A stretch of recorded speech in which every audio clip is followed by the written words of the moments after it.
I'd start by saying it is regardless of the mandate for NHS workers, it is the professional duty of every NHS worker to get vaccinated. It is a professional duty.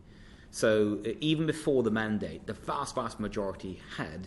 Since the mandate, since we announced the consultation in September, we've had around 100,000 in the NHS that were unvaccinated at that point that have come forward. So there's been a very good response. I think now it's almost 95% of NHS workers that have had at least one jab.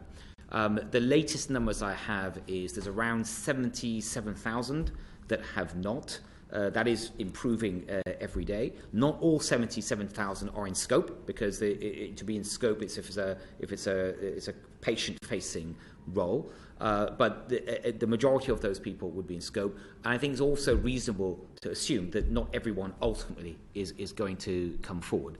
So what the NHS is doing, and rightly they've contacted and in constant touch with every single trust and asking them for their plans, and they have asked every trust to set out those people that they estimate will ultimately just not come forward, and then to break down what kind of roles they are and see how they would manage that. But to give you a sense, and I won't name the trust, it was a conversation in confidence, but I spoke recently to his chief executive of a relatively smaller trust, just around 5,000 NHS workers in his trust.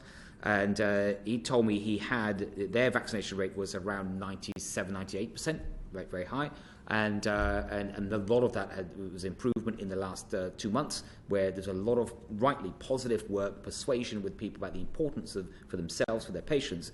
And he estimated he had around 200-ish that hadn't got vaccinated, but he's just completed a work where they've asked every worker if you're a firm refusal. I think he called it a firm refusal.